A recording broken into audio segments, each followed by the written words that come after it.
Oke, halo semuanya, selamat datang di channel Info Anime Update. Cerita dimulai dengan sensei yang terbangun dari tidurnya, lalu mendapati bahwa dirinya saat ini tengah berlabuh di sebuah kerajaan, lebih tepatnya di pasar isekai. Setelah melihat-lihat sekitar, sensei beserta yang lainnya kini mulai melapor pada sang raja bahwa mereka saat ini hendak berlabuh di tempatnya. Dan sang raja mengiyakan permintaan mereka dengan syarat mereka harus menceritakan perjalanannya. Sensei tersenyum dan dengan aura kematian di sekelilingnya, dia mengatakan, "Apakah kamu ingin tahu posisi tidur yang nyaman ketika berada di peti mati?" Raja terkaget. Dengan keringat dinginnya, dia berasumsi bahwa nih orang lagi mengancamnya. Anet mengalihkan topik pembicaraan. Dan sang raja menerima topik itu, lalu dilanjut dengan memperkenalkan dua calon suami dari anaknya. Di sini, raja meminta saran pada mereka mengenai dua calon anaknya, dikarenakan sang Hime masih bingung dengan pilihannya. Ketika sang raja memberikan dua opsi pilihan antara Gomez dan Otto, seketika sensei malah membuat opsinya sendiri, yang akhirnya membuat sang raja dibuat kaget kembali. Kemudian sensei mengutarakan pendapatnya, lalu menyimpulkan bahwa dirinya telah gagal menjadi seorang raja. Sang raja kena mental, dan semuanya dibuat terdiam akan kata-kata sensei. Merasa perkataan sensei begitu berdamage pada sang raja, Anet dan Tama meminta maaf pada sang raja. Dan sang raja memaklumi tingkah sensei. Sumpah, ini raja baik banget loh.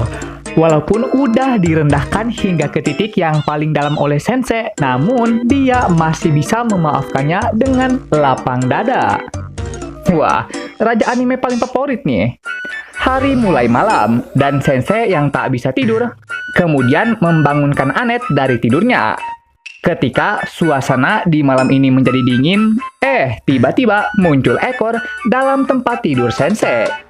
Merasa ada yang tidak beres, Anet mulai mengangkat selimut sensei, dan saat itulah dia mendapati kucing garong yang tengah menempel pada sensei.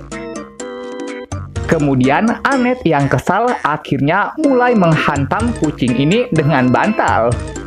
Merasa pertengkaran antara dua wanita itu bikin pusing, sensei pun akhirnya pergi keluar untuk memandangi indahnya malam sambil ditemani seorang putri. Sang putri bertanya, "Pemandangan malam ini indah bukan?" Ya, itu benar. Dan akan sangat lebih indah lagi jika aku bisa terjun ke dalamnya. Sang putri terkaget. Singkat cerita, lewat percakapan ini, Putri Charlotte mendapati pencerahan lewat kata-kata sensei. Kemudian hari penentuan calon pemilihan suami Putri Charlotte telah tiba. Lalu saat sang putri tengah berjalan untuk memilih sang suami, taunya dia malah menggenggam tangan sensei, mengatakan bahwa dia kepengen bundir sama nih orang. Mendengar perkataan gila dari anaknya, sang raja kena mental lagi. Gak hanya raja doang yang kena mental, Tama dan Anet pun dibuat kaget. Saking kagetnya, Anet sampai pingsan akibat shock. Lalu Putri Charlotte memberikan penjelasannya. Jika dia memilih Otto, si Otto hanyalah orang narsis yang gak paham perasaannya. Sedangkan kalau milih Gomez, dia ini memiliki bau seperti bangkai. Jadi, daripada hidup tidak bahagia, kenapa tidak mati saja? Setelah Putri Charlotte mengungkapkan isi hatinya, seketika si kesatria berzirah bernama Gomez juga mengungkapkan identitasnya, yang merupakan sapi iblis. Di sini, Abang Sapi berkata bahwa dia begitu takjub akan penciuman Putri Charlotte yang mengetahui identitas aslinya. Padahal kenyataannya Putri Charlotte sendiri kagak tahu dan hanya berkata bahwa bau badannya sangat busuk. Abang Sapi yang identitasnya terungkap akibat kesalahannya sendiri benar-benar dibuat malu. Karena itulah dia mulai ngamuk dan menghancurkan segalanya. Tama yang marah akhirnya mulai melakukan perlawanan. Dengan dibantu oleh seorang penyair narsis, akhirnya Tama mendapati harapan palsu. Karena ternyata syair ini bertujuan untuk dipamerin doang. Dengan kata lain, penyair dan syairnya nggak ada fungsi. Abang Sapi mulai bergerak, dan Tama yang cepat respon juga melakukan hal serupa. Yang kemudian Tama melanjutkan dengan tendangan. Tama dan Abang Sapi mulai melakukan ancang-ancang, dan dari persiapan itu menghasilkan damage yang seimbang. Ketika Tama memiliki celah, Abang Sapi kemudian memanfaatkannya untuk menyerang, dan membuat Tama memiliki luka sayatan.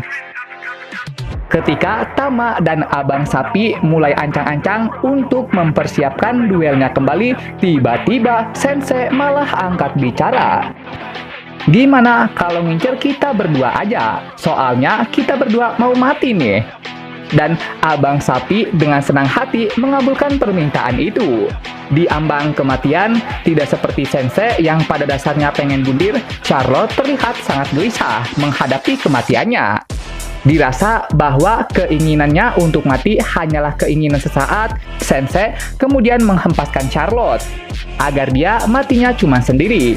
Di sisi lain, Annette yang baru aja terbangun kemudian mulai merapal mantra, membentuk sebuah perisai, dan menyelamatkan Sensei dalam situasi kematiannya. BTW ini perisainya kuat bener ya, sampai ngebuat tanduk Abang Sapi hancur lebur.